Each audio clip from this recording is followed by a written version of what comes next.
ছেলেটা বেদব রাস্তার মাঝে ভ্যান দাঁড়িয়ে রেখেছে।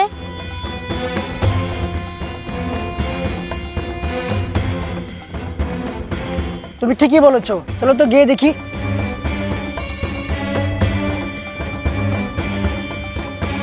ওই এতক্ষণ ধরে তোকে হরেন মারছি, তুই দেখোস না? রানা তুই? আরে জুরান তুই? আরে বন্ধু, এতদিন পরে দেখা, আল বুকে জড়িয়ে ধরি। আরে কি করছো তুমি? দেখছো না ওর হাতে কত নোংরা, এই অবস্থা তুমি ওর সাথে জড়িয়ে ধরবে? ছি! আরে তাতে কি হয়েছে? আরে দেখছো না ওর ভ্যানটা খারাপ হয়ে গেছে, ওটা ও ঠিক করছে, তার জন্য ওর হাত পাটা লেত্রা, আর তাই ওকে জড়িয়ে ধরলে কি হবে? তারপরও তোমার একটা সম্মান আছে, তুমি অনেক বড় কোম্পানির একটা ম্যানেজার, এই সামান্য ভিখারি তুমি জড়িয়ে ধরবে? ছি! আরে তাতে কি হয়েছে? ও আমার ছোটবেলার বন্ধু, একটা কাপড় নষ্ট হলে কিছুই হবে না। তবু তাদের থেকে দূরে থাকাই উচিত। ওরা খালি বড় লোকদের সাথে মিশে নিজের লেভেলটা তৈরি করতে চায়।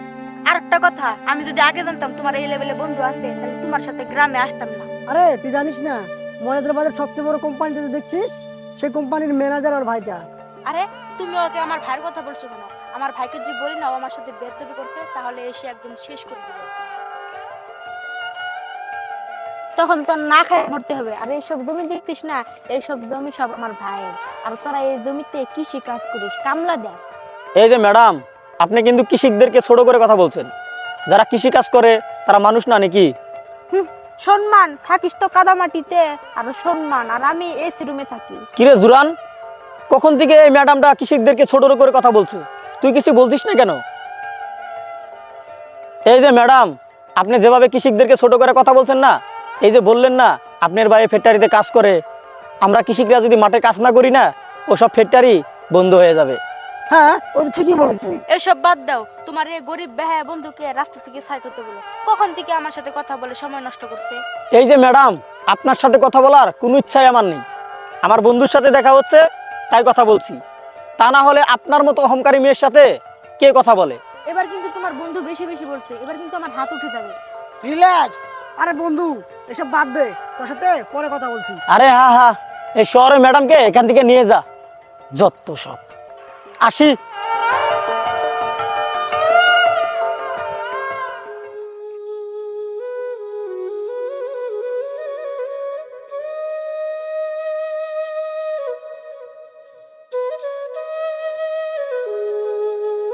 জুরান, আরে ভাই আপনি? তোমার সাথে কিছু কথা আছে তাই আসলাম। তাহলে ভিতরে আসেন, ভিতরে এসে বসে কথা বলি। না, ভিতরে বসবো না, একটু ইমার্জেন্সি আছে তো, কিছু কথা বলে চলে যাব। কি এমন দরকারি কথা ভাই, বলুন। আমি তোমাকে একটা দায়িত্ব দিতে চাই। এখানে 10 লক্ষ টাকা আছে, তুমি রেখে দাও, আমার যখন প্রয়োজন পড়বো আমি নিয়ে নিব।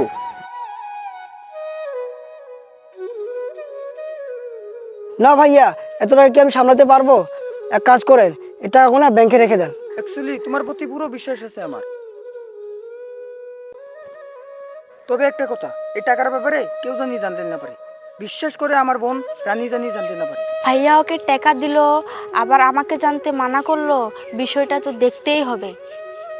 আরে তুমি কি বললে, এই টাকা ব্যাংকে রাখার জন্য?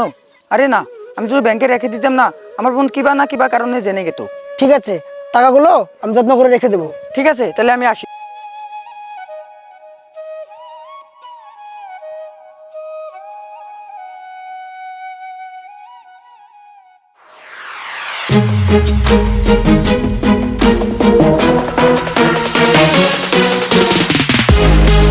উফ, ফোনটা বন্ধ করছে।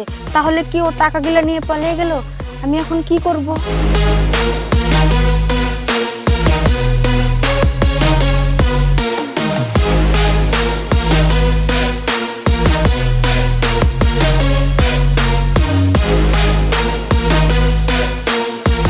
এ রানা ভাই, আসো আড্ডা দেই। না রে, আজকে দিব না, তোরা দে। ঠিক আছে, যাও। এ গরিবটা, জি আমাকে বলছেন? হ্যাঁ এদিকে আসো। গরিব মানে? গরিব কাকে বললেন? গরিবদের কি নাম নাই নাকি? আমার একটা নাম আছে, রানা। জি হোক, এখানে তোর আমি নাম শুনতে আসিনি। তোর যে বন্ধু আছে না জুরান, সে কোথায়? হ্যাঁ, জুরান আমার বন্ধু। সে তো আমার একলা বন্ধু না, আপনারও তো বন্ধু। সে কোথায় আছে আপনি জানেন না? সে যদি জানতাম তাহলে কি আর তোকে জিজ্ঞাসা করতাম? বল জুরান কোথায়? ওই দিন আপনার সাথে যে দেখা হয়েছিল ওটাই লাস্ট। তারপরে আর জুনানের সাথে আমার দেখা হয়নি। কিন্তু এমন কি হয়েছে যে ওকে খুঁজছেন? আচ্ছা, আমার মনে তো কয় তুই ওর সাথে জড়িত আছিস, দুজনে মিলে টাকাটা নিয়ে পালিয়ে যাবি। কি সব আজে বাজে বলছেন? কিসের টাকা? আমি এসবের কিছু জানি না, আমি কিছু বুঝতেছি না।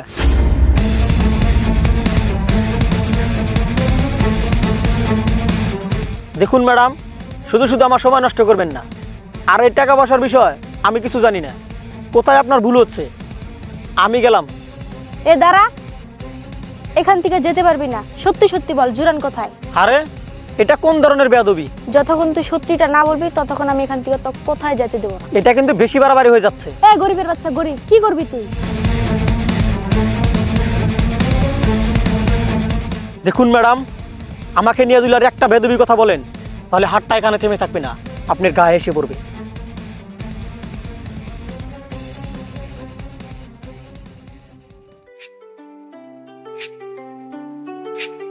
আরে জুরান, তুমি এতদিন কোথায় গিয়েছিলে? জানো তোমাকে কত খুঁজেছি। আরে আমি তো গ্রামের বাড়ি গিয়েছিলাম। বল কি বলবি? একটা সত্যি কথা বলবে? সত্যি কথা? কি সত্যি কথা? আমার ভাইয়া কি তোমাকে টাকা দিয়েছে? হ্যাঁ, আমাকে রাখতে দিয়েছে। আমার কাছে টাকাটা সুরক্ষিত আছে। তুমি টাকাগুলো আমাকে দিয়ে দাও। না না, টাকাগুলো আমি তোমাকে দিতে পারবো না। তোমার ভাই আমাকে টাকাগুলো বিশ্বাস করে দিয়েছে। আরে না না না, আমি এমনি বললাম, তুমি টাকাগুলো দাও না, নাই সেটাই ট্রাই করলাম। আচ্ছা ঠিক আছে, এরকম করে কোনদিন আমাকে ট্রাই করবে না। যা কথা আছে তোমার ভাইয়ের সাথে আছে। এখন আমি আসি। এভাবে হবে না, কিছু তো একটা করতেই হবে।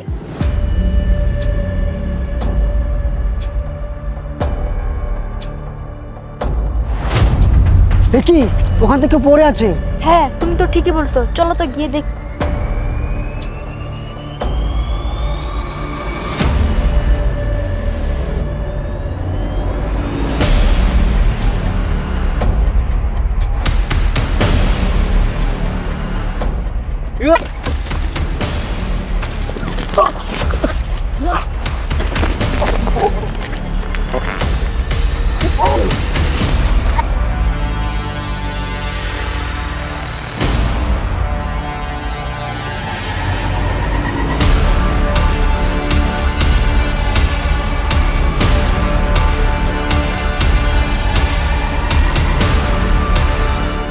কে তোমরা?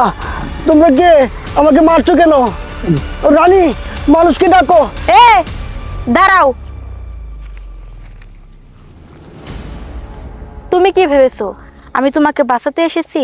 ওদেরকে আমি ভাড়া করেছি তোমাকে মারার জন্য। কি বললে তুমি? তুমি ওদেরকে ভাড়া করে নিয়ে এসেছো আমাকে মারার জন্যে? কিন্তু আমি তোমাকে কি করেছি? এ তাড়াতাড়ি বল, টাকাগুলা কোথায় যেগুলো আমার ভাই দিয়েছে? দেখো, তুমি যত গুন্ডা দিয়ে আমাকে মার খেলাও, আমি টাকার কথা কখনো বলবো না, মরে গেলেও বলবো না। আচ্ছা ঠিক আছে, তোমাকে যখন গুন্ডাগুলা মারতে মারতে উপরে পাঠিয়ে দিবে তখন তুমি কি করবে? না থাকবে তুমি, না থাকবে তোমার টাকা। দেখো রানী, কাজটা কিন্তু তুমি ভালো করলে না। এখন যদি আমার বন্ধুকে কল করি, ও কিন্তু এখন চলে আসবে, তখন কিন্তু তুমি পার পাবে না। আচ্ছা ঠিক আছে, ডাক ওকে, ওর সাথে আমার পুরনো হিসাব কিতাব বাকি আছে। হ্যালো বন্ধু, আমাকে বাঁচা, আমি শালবাগানে আছি।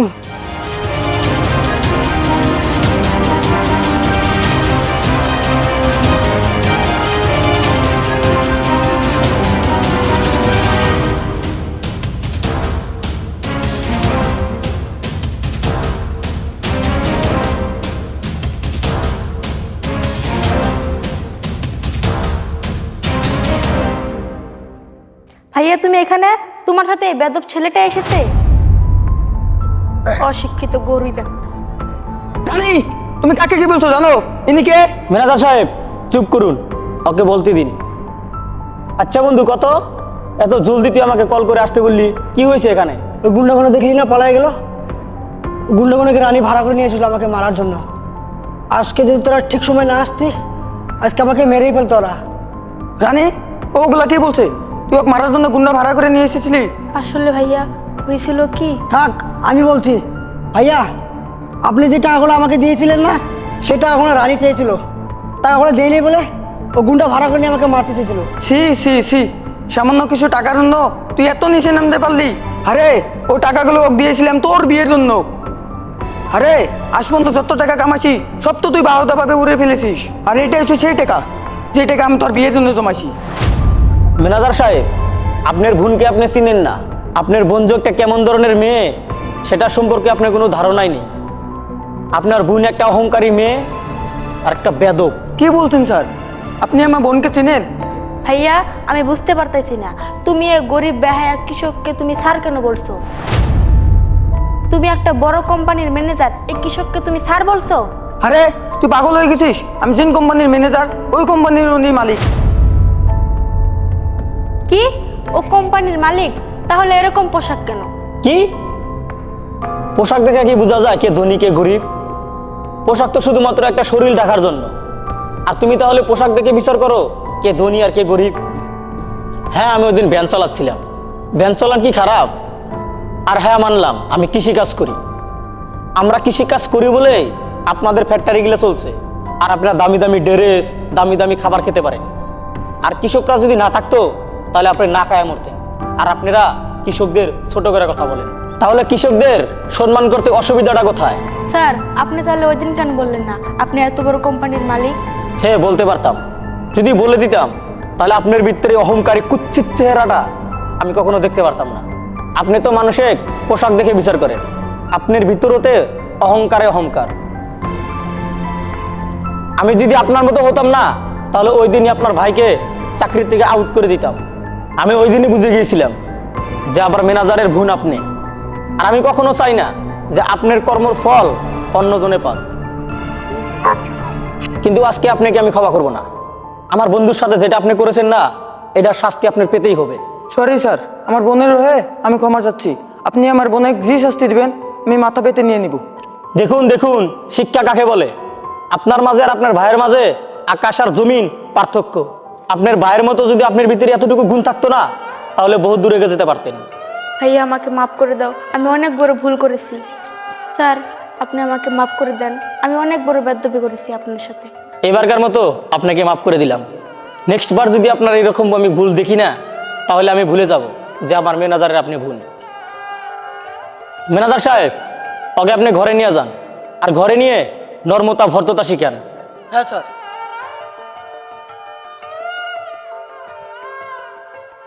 কিন্তু বন্ধু, তুই তো আমার আগে বলিসনি তুই তো করোড়পতি। চল আজকে চা খেলে নিই। হ্যাঁ, আপনি ঠিকই বলেছিস। মেলা দিন হয়ে গেল আমরা একসাথে বসে চা খাই না। চল।